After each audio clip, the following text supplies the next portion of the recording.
उत्तराखंड राज्य के गठन को 21 साल पूरे हो गए हैं, लेकिन आज भी कई ऐसे मुद्दे हैं जो वक्त गुजरने के साथ पुराने तो हो रहे हैं, लेकिन राजनीतिक दलों और राजनेताओं का इस ओर ध्यान बिल्कुल नहीं जाता।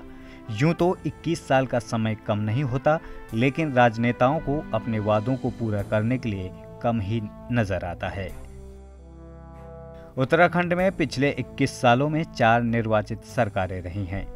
इस दौरान ऐसे कई मुद्दे राजनीतिक दलों के एजेंडे में रहे हैं, लेकिन इन सरकारों ने जनता को रिझाने की कोशिश की, लेकिन इन पर गंभीर प्रयास नहीं हो पाए। फिर चाहे गैरसैंण को स्थायी राजधानी बनाने का मुद्दा हो या पहाड़ से पलायन रोकने का।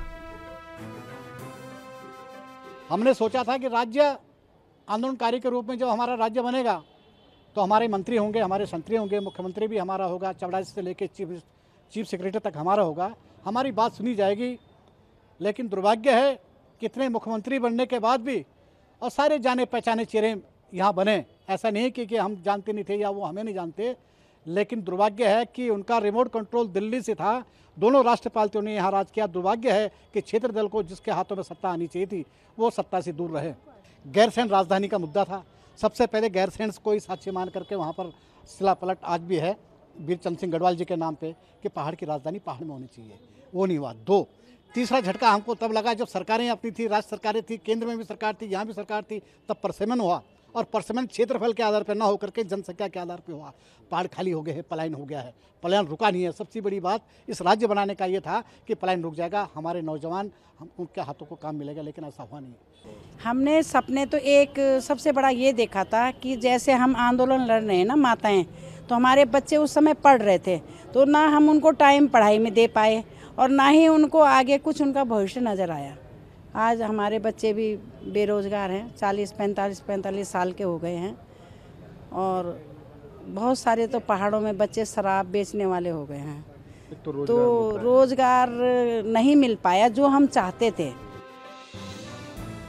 इस मामले में राजनीतिक दल अपना अपना तर्क दे रहे हैं। बीजेपी का कहना है कि पिछले करीब 4.5 साल में सरकार ने बहुत अच्छा काम किया है, लेकिन लोकायुक्त, शिक्षा, स्वास्थ्य जैसे विषयों पर सरकार क्यों फेल हो गई, इसका कोई सटीक जवाब नहीं मिला। निश्चित रूप से भारतीय जनता पार्टी की सरकार ने 4.5 वर्ष में इस उत्तराखंड की स्थापना में भारतीय जनता पार्टी का बहुत बड़ा अहम योगदान है। ये उत्तराखंड की जनता भी जानती है।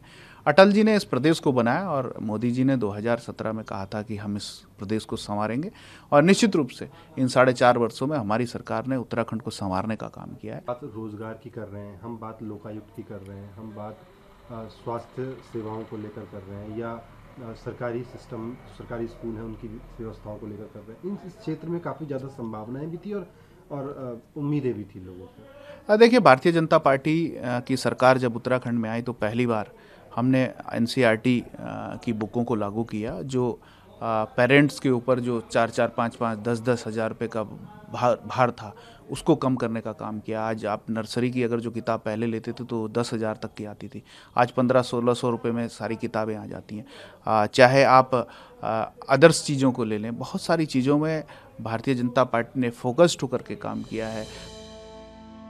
इस मुद्दे पर कांग्रेस प्रदेश अध्यक्ष गणेश गोदियाल का कहना है कि कांग्रेस की सरकार के दौरान राज्य में मूलभूत सुविधाओं को जुटाने के लिए पूरे प्रयास किए गए, लेकिन भाजपा सरकारों में कुछ अधूरापन दिखाई दिया।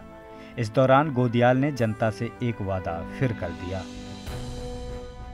बहुत सारे वादे ऐसे थे, सरकार कोई भी रही हो, जो अभी अधूरे रह गए। लोकायुक्त का मामला हो, गैरसैंण का मसला हो, स्थायी राजधानी, या दूसरे अच्छी स्वास्थ्य व्यवस्था हो, शिक्षा की बात हो। क्या वाकई ये वादे पूरे हो पाएंगे कभी?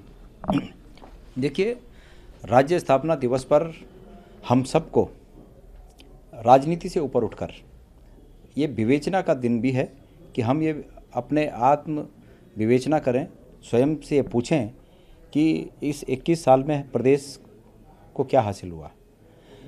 मैं बहुत ईमानदारी से इस बात को कहना चाहता हूँ कि 10 साल कांग्रेस की सरकारें रहीं और मैं इस बात का प्रत्यक्ष गवाह हूँ कि इंफ्रास्ट्रक्चरल डेवलपमेंट में, आधारभूत सुविधाओं के निर्माण में 10 साल में कांग्रेस ने बहुत बड़ी उपलब्धि हासिल की इस प्रदेश। मैं ये कहना चाहूँगा कि जिस उम्मीद के साथ उत्तराखंड राज्य का निर्माण किया गया था, आंदोलनकारियों ने जिस उम्मीद से, जिस मकसद से इस राज्य का निर्माण करने के लिए अपने पसीने और खून बहाया, वो मकसद अभी भी अधूरा है।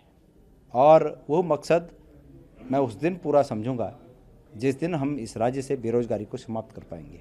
कि हमारी कांग्रेस पार्टी का ये संकल्प है कि हमारा ये अगला जनता के आशीर्वाद से आने वाला 5 साल का जो कार्यकाल होगा वो बेरोजगारी को समाप्त करने वाला कार्यकाल होगा। ये हमारा संकल्प है।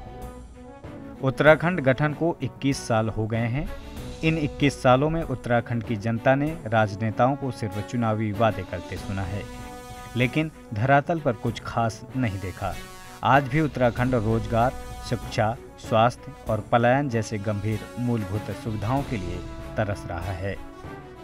देहरादून से नवीन उनियाल की रिपोर्ट।